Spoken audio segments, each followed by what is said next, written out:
So at this time, I will invite the Honorable Deputy Minister of Mines, MP for Takwa, the person in charge of the youth activities and reclamation issues, to come and speak to us to conclude this session.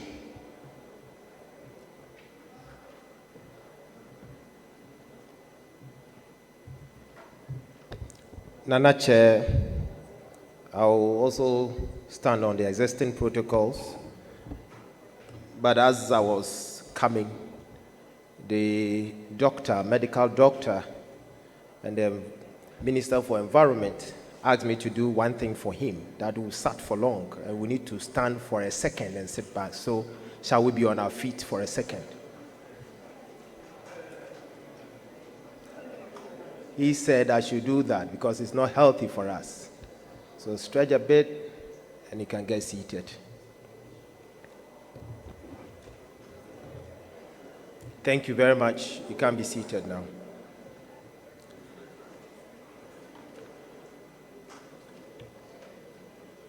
I'm not going to take more than 15 minutes of your time.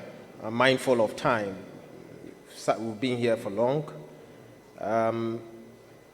You have a slide. You go to the outline, and the outline in the mandate of the Ministry of Lands and Natural Resources, obviously you know that, so I wouldn't spend much time on that. The mining sector policy objectives, you know that, the regulations of the mining sector, programs, interventions towards the development and sustainability of small-scale and community mining operations in Ghana. Possibly I may spend time on that. So straight away to the mandate of the ministry. The ministry is backed by law. Go to the next slide. The mining sector also has some acts passed by Parliament also being supported. But more importantly, let me mention to the alternative livelihood projects that government is vigorously embarking on, and that will be mentioned as we move on. Regulation of the mining sector, and that I've already mentioned that. States of the small-scale mining, as we all know, not less than 43% of our total gold production is coming from the small-scale mining sector. And we're talking of not less than about 2.1 million ounces of gold. And we all know that when it comes to the small-scale mining sector, that is where not less than 50% of the operators operate illegally. And it's been a challenge. That is why we have been pushing and making sure that we regularize the sector. If you look at the picture and people yearning for the regularization of the small-scale mining sector, your guess is as good as mine.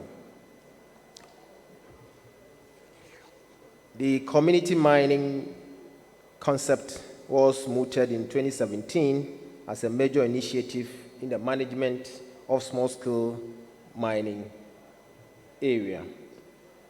And the intent is to provide livelihood for members in the communities, promote sustainable and responsible mining, and also to regulate and make sure we have professional and responsible mining. And because we really want to enhance that, we have adored an operational manual for community mining scheme.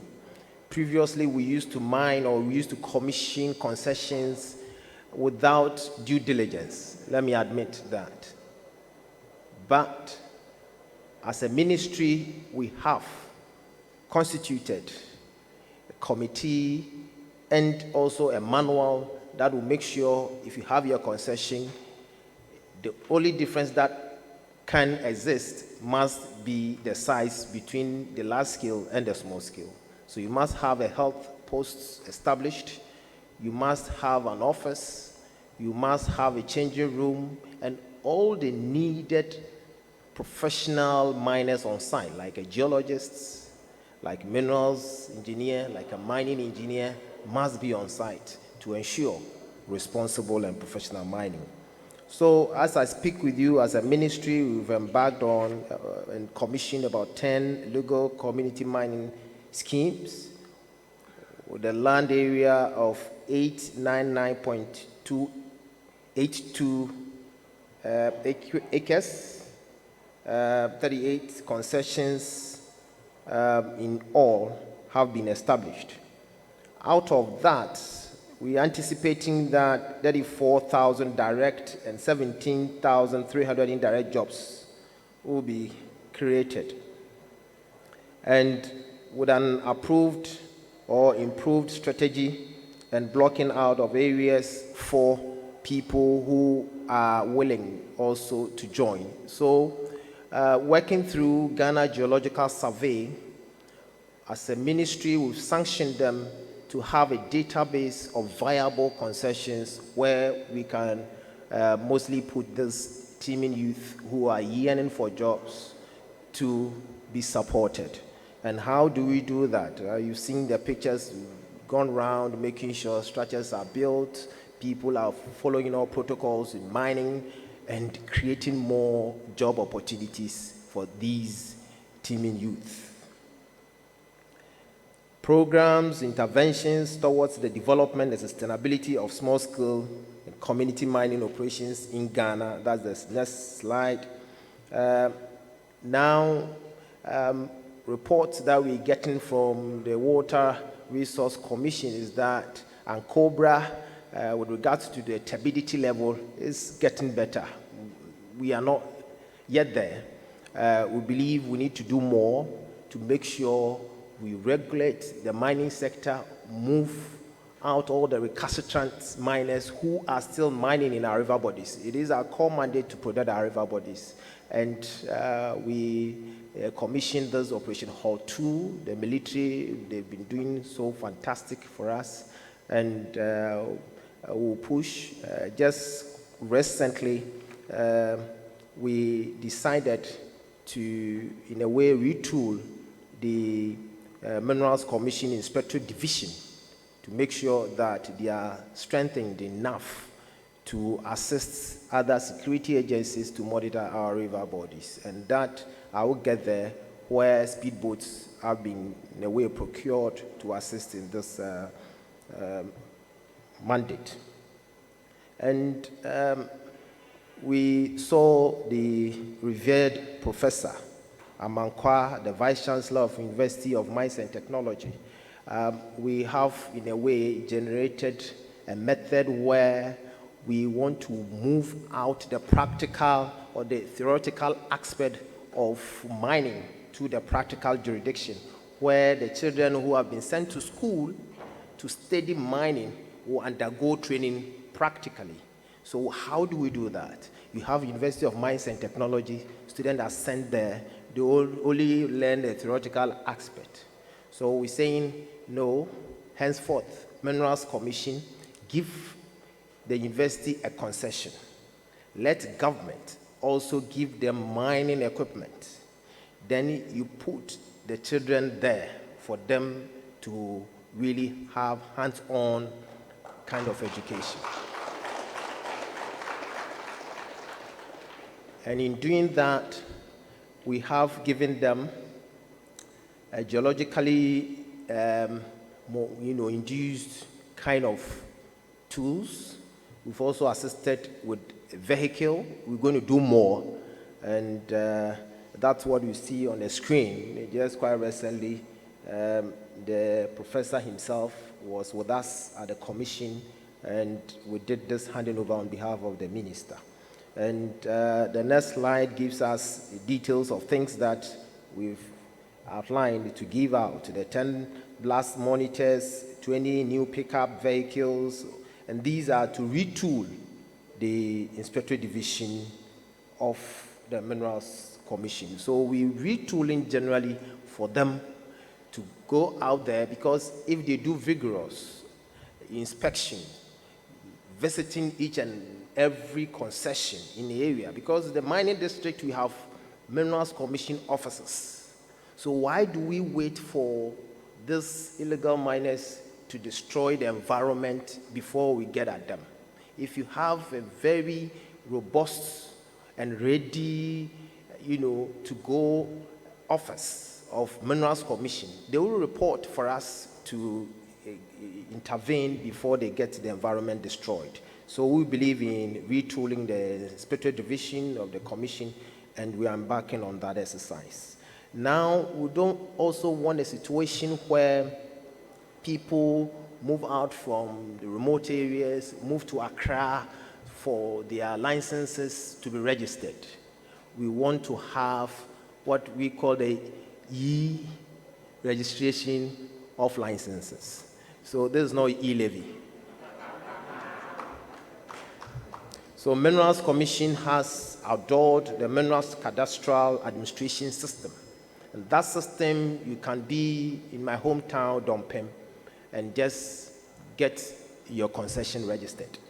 You log on, and that has been well advertised by the Minerals Commission. So we want to do away with the previous system of bureaucracy and make sure people get their concessions registered on time.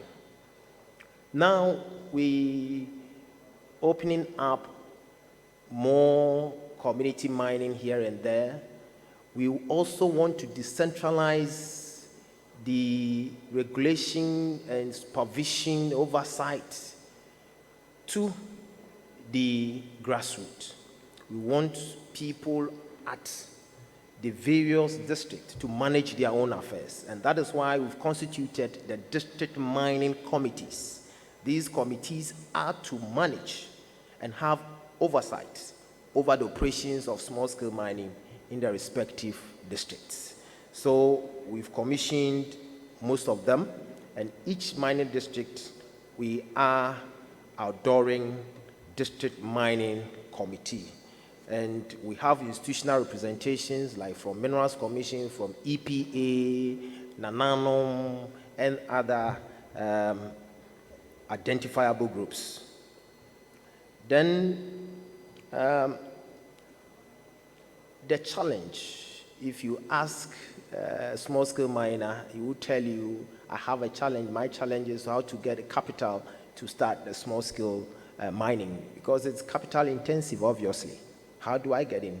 As a Ghanaian and a local person, I may not have that capacity. So what do I do? And they invite, foreign nationals. But per law, we have reserved the operations of small-scale mining for Ghanaians. And we did that just to grow Ghanaians and build local champions within the industry. We allow foreign nationals to go into the large-scale mining architecture.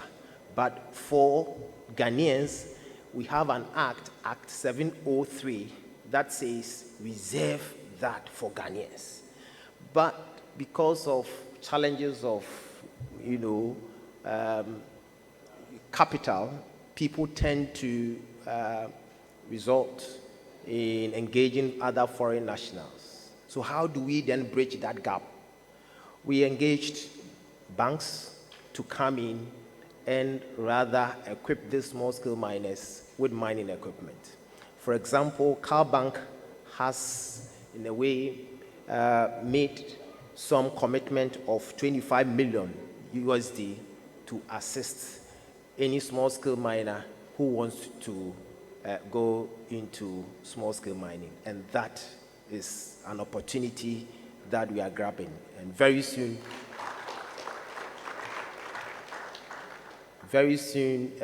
we'll do away with foreign nationals coming into the small-scale mining corridor. And we are not saying we investors are not welcome. Please, if you are an investor in here, we are ready to assist you to have a large-scale concession, and that government is ready to support. And let me reiterate the point that Dr. Suleiman Akoni mentioned on the exploration of gold. and that because of the threshold, people may move to Mali or Burkina Faso. We are ready to consider that cost of 3%, and I will not encourage any investor here to move out of Ghana and go to Mali or Burkina Faso, as he said. So we're working on it tirelessly. I mentioned earlier that we will need to safeguard our river bodies, and we are doing that by also setting up what we call river guards or mine wardens. These people will be constantly and permanently be patrolling along the river banks, and we're doing that with speedboats. So procure some speedboats that will be put on the river bodies, and they'll be constantly patrolling, and we believe when that is well outdoored, it will protect our river bodies going forward. We don't want to do this ad hoc where military will come, they will go, and people go back. We want to permanently have solution to this canker. So we asking each and every one to assist us in this direction, especially Nananom, and we know Nananom will be with us. And the picture you see is when we traveled out to mobilize this boat. Very soon, by the end of this month, the president will commission these boats and we'll put them on our river bodies. Next on our slide is the mercury-free machine that we have been also giving out to small-scale miners as part of our commitment to the Minamata Convention of reducing the use of mercury. We have technically procured services of individuals to come up with technology where people can process gold without the use of mercury. And this is an example of those machines that the government has secured to assist small-scale miners. So we're engaging, we're calling on you, we need more of these to process our gold where mercury or the use of mercury will be the thing of the past. And people are excited about it because the efficiency of it is also not less than 90%. They mentioned tailings. You know, when they even use the crude method of mining, they're able to extract not more than 40% of the gold. The rest is tailings. But when a technology is applied, people may not any longer be fighting over tailings because all the gold will be extracted out of the ore and may have no less than 90%. So that is also being championed. Now, because of time, quarry, the industrial mineral, what we call the industrial minerals, and I have been advocating for this. People are encroaching here and there, and we have a buffer zone of no less than 500 meters that we are not adhering to, and that we must constantly be generally advocating that people must move away from quarry concessions. We don't want to revisit Apiati incidents because you cannot also mine quarry or granite without the use of explosives. So people must be sensitized and conscientized as to how they can move away. And salt, we trying also to build people, build Ghanaians in the salt industry. And recently we have a company that is doing well, a Ghanaian, fully Ghanaian owned company. And the person behind is Magdan, and he's doing well in the salt industry. And I'll encourage you to come on board in the salt industry, and you will never regret being in the industry. And government is ready to assist in this perspective. Then we also anxiously working hard to reclaim all degraded areas through Minerals Commission, that of the land restoration and small-scale mining project backed on by World Bank, and that we have initiated that and working hard on that. Then the GRA person also mentioned, critical investigations, making sure gold exported are taxed. Yes, it is true, but previously we're having situations where you need to send your gold, somebody has to come and see it. The assaying process was cumbersome and bureaucratic. Now what have we done is to digitalize the system. So I will be in my office, GRA person will be in his office, the minister will be in his office, and the president will be in his office, and with a click of a button, we'll know all the gold assayed, and we can easily calculate the tax component on the gold exported. So that is also in good hands, and the person behind that, unfortunately, is not in the room, but the PMMC lead person is the champion of this noble idea. And then previously we are also having the 3% on export of gold, and that was in a way giving room people to smuggle gold. Because if he gets out of the confines of this country and is able to pay 1%, possibly in a neighboring country, I mean, he saves about 2%. If he even uses another 1% to get his way out, that saves him another 1%. So we agreed as a government to reduce it from 1% with fact and figures, argued with fact and figures, and now I would say the smuggling has reduced tremendously, and it's a good measure. And we're going to use the same method to argue on the exploration tax as well. So have that hope, and very soon we'll come and meet together to champion that. As we speak, we've been receiving other foreign nationals to share ideas on the way forward with respect to small-scale mining. South Africa has visited us, Sudan, Liberia, and other countries do come because we have a very formidable, robust small-scale mining industry. Apart from the river bodies that are being destroyed, apart from other challenges that we may have, people believe, our colleagues believe, Ghana has that formidable regulation system in the small-scale mining sector. Why are we saying that? As I speak with you, we put in measures to track all earth-moving machines, also to monitor illegalities in the system. Putting device on earth-moving machines is to just tell us where the machine will be at a point in time.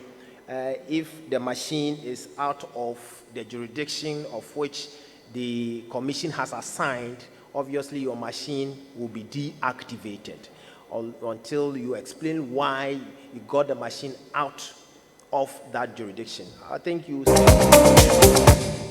spend just a second to watch this kind of scenario or simulation. If the technical person could run us through. Are you able to do that or unable to do that? Right, so the machine there, we have a concession at the center.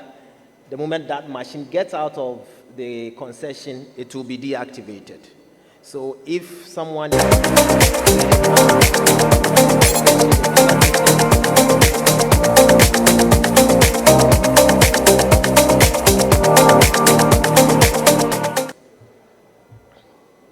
so that's fine. I mean, time is fine.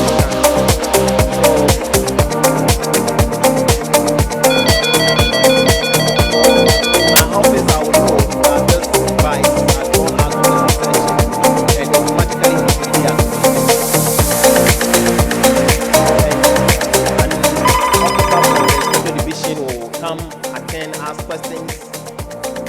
fines will be given, you will be charged accordingly before it will be activated for you to use. So it's a system we're putting in place to track all earth-moving machines in the system. And that will also be done very soon. We also making sure that all small-scale mining licenses and related certifications will be fused in a QR code and posted at entries to the mine. What does it mean is that we have a QR code signposts that will be placed at your entrance as a concessionaire. I come with my QR code verification machine. I just put it on, and it will tell me the details of your concession, whether your license is up to date, whether you have operational permit. There wouldn't be the need for me to engage you personally. So, and that we believe will also reduce the human interface of I have a license, I don't have a license, and all that. So the large-scale mining concessions, we're going to have that QR code there. The small-scale mining concessions, we're going to have them there, and that will support us. And we mentioned traceability.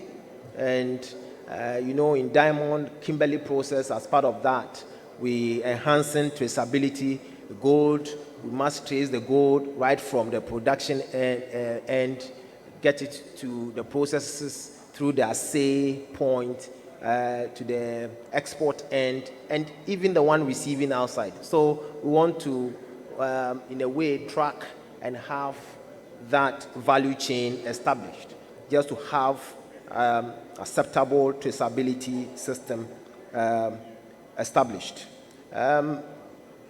Finally,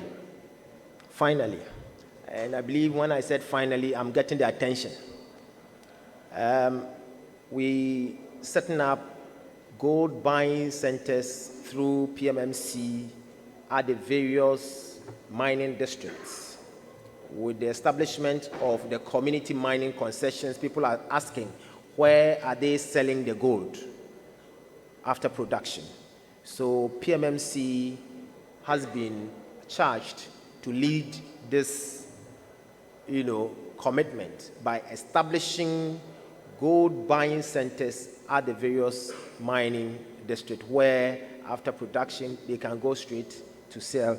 Even UMAT, after their production, they may also go through that channel to sell their gold, and that will help them also put up more infrastructural projects on campus. On that note, thank you very much. The ministry is open at all times for your questions and suggestions and others.